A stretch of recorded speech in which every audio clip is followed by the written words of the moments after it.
Break के बाद आपका एक बार फिर से स्वागत है योर मनी में। और आज हमारे साथ शो में लाइव बने हुए हैं हेमंत जी।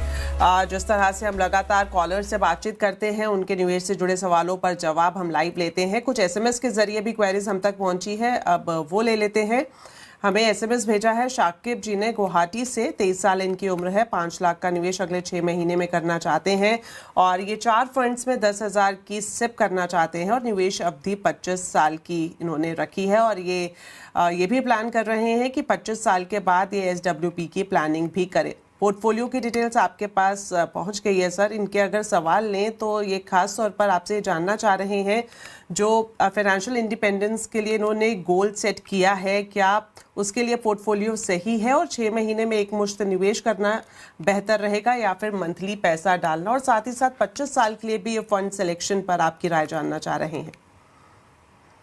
जी दीपाली, आई थिंक ये दोनों तीनों जो है वो काफ़ी इंपॉर्टेंट एस्पेक्ट है किसी भी पोर्टफोलियो के लिए।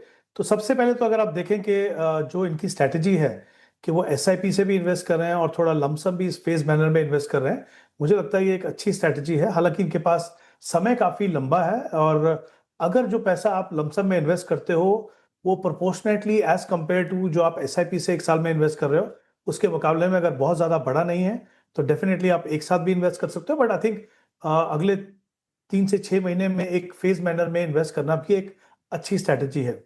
दूसरी बात, जो इनका जो गोल है कि वो 25 साल के बाद एसडब्ल्यूपी से पैसा विड्रॉ करना चाहते हैं, मुझे लगता है वो भी एक बहुत ही स्मार्ट स्ट्रैटेजी है। क्योंकि एसडब्ल्यूपी जो है एक स्ट्रैटेजी है जिसमें आप पहले पैसा अक्यूमुलेट करते हो म्यूचुअल फंड्स में, उसके बाद अपनी रिक्वायरमेंट के हिसाब से हर महीने या जो भी आपका जो जिस भी समय के लिए आपको पैसा चाहिए उस पैसे को आप वहां से निकालते हो। तो सबसे बड़ा फायदा यहाँ पे क्या होता है, एक तो आप मार्केट लिंक प्रोडक्ट्स में बने रहते हो जहां पे रिटर्न आपको अच्छा मिलता है, दूसरा जो रिटर्न्स है वो टैक्स एफिशिएंट है।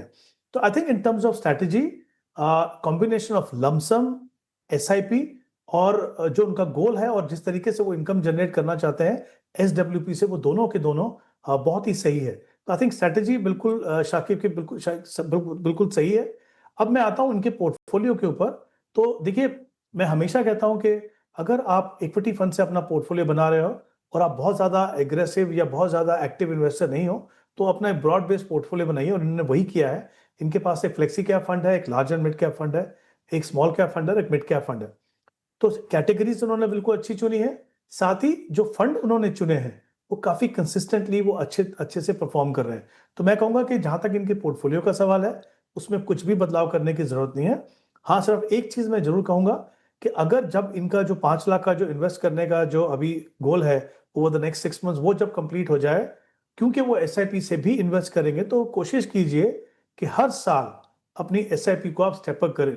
स्टेप अप करने से सबसे बड़ा फायदा ये होता है, एक तो आपका डिसिप्लिन बनता है कि जो आप कमा रहे हैं उसका कुछ हिस्सा डेफिनेटली इन्वेस्ट होगा, और दूसरे जो पावर ऑफ कंपाउंडिंग का सही मायने में फायदा होता है अगर आप हर साल अपनी इन्वेस्टमेंट को बढ़ाते रहें। तो आई थिंक एक या दो चीज उनको करनी है ओवर द लॉन्गर पीरियड बड़ा कॉर्पस बनाने के लिए। बाकी जहां तक पोर्टफोलियो का सवाल है वो बहुत ही अच्छा है, both in terms of category as well as funds. Alright, तो पोर्टफोलियो में कुछ ज़्यादा बदलाव करने की ज़रूरत नहीं है। बढ़ते आगे, अब हमारे साथ कॉलर जुड़ गए हैं। प्रमोद जी हैं वाशिम से। प्रमोद जी, स्वागत है आपका योर मनी में। पूछिए अपना सवाल। हेलो जी सर, बताएं। मैडम, मैंने कांट्रा फंड में इन्वेस्टमेंट किया है, lump sum SBI contra. Okay, hello, yes sir. Hello. Alright sir, आपने जिस तरह से मेंशन किया कि एसबीआई कॉन्ट्रा फंड में आपने 50 लाख का निवेश किया हुआ है और आपने ये भी अपनी चिंता जताई है कि फिलहाल इस फंड में नेगेटिव रिटर्न आपको मिल रहे हैं, तो हेमंत जी ये जानना चाह रहे हैं क्या एसबीआई कॉन्ट्रा फंड में ये कंटिन्यू करें या फिर इससे एग्जिट करना बेहतर रहेगा?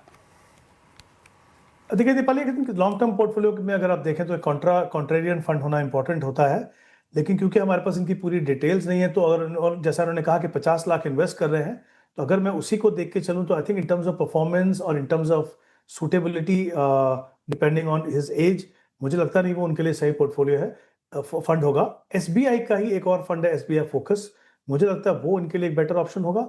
अगर वो चाहें कि इसके अलावा अगर एक या दो फंड उनको अपने पोर्टफोलियो में अगर और ऐड करना है तो या तो एक फ्लेक्सी कैप फंड या एक लार्ज एंड मिड कैप, जैसे बंधन लार्ज एंड मिड कैप और फ्लेक्सी कैप में एबेकस का फ्लेक्सी कैप फंड रिलेटिवली नया फंड है, but I think portfolio quality काफ़ी अच्छा है। तो जैसा मैंने पहले भी कहा था, इंपॉर्टेंट है कि जब आप एक बहुत बड़ा पोर्टफोलियो बनाते हैं वो द लॉन्गर टर्म, तब आप कॉन्ट्रेरियन वैल्यू इस तरह के फंड रख सकते हो, बट अदरवाइज आपका फोकस जो होना चाहिए वो वेल डाइवर्सिफाइड कैटेगरीज पे होना चाहिए। तो मैंने कुछ रिकमेंडेशन इनको दी हैं, अगर वो चाहें तो उनको कंसिडर करके अपने पोर्टफोलियो को ब्रॉड बेस बना के अपनी रिटर्न्स को भी इंप्रूव कर सकते हैं, और आई थिंक जो रिस्क कुछ लेवल तक वो भी कम कर सकते हैं।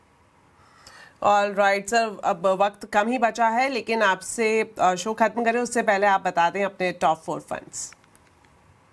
जी, मेरे हिसाब से आई थिंक जो 4 फंड इन्वेस्टर्स कंसिडर कर सकते हैं वो एक मल्टी कैप फंड है, Kotak multi cap fund. Mid cap में HSBC mid cap, small cap में हीलियो स्मॉल कैप, और लार्ज एंड मिड कैप में Invesco large and mid cap. जैसे मैंने शुरुआत में भी कहा था कि ब्रॉड बेस्ड पोर्टफोलियो बनाएं, और ये चारों की चारों कैटेगरी जो है किसी भी लॉन्ग टर्म निवेशक के लिए काफी इंपॉर्टेंट है। ऑल राइट, तो खास तौर पर अगर आप लंबी अवधि का नजरिया रखते हैं तो जो टॉप 4 फंड्स हेमंत सर की तरफ से आपको सजेस्ट किए गए हैं, जिसमें Kotak multi cap fund, HSBC mid cap fund, Helios small cap fund और Invesco large and mid cap fund शामिल है, इस तरफ अपनी इन्वेस्टमेंट को देख सकते हैं। तो इसी के साथ वक्त यहीं पर ही खत्म होता है। हेमंत जी, बहुत बहुत धन्यवाद हमारे साथ शो में शामिल होने के लिए, और साथ ही साथ हमारे व्यूअर्स का भी हम शुक्रिया करना चाहेंगे। आप इसी तरह से निवेश से जुड़े सवाल हमें भेजते रहे। फिलहाल के लिए इजाजत दें, नमस्कार।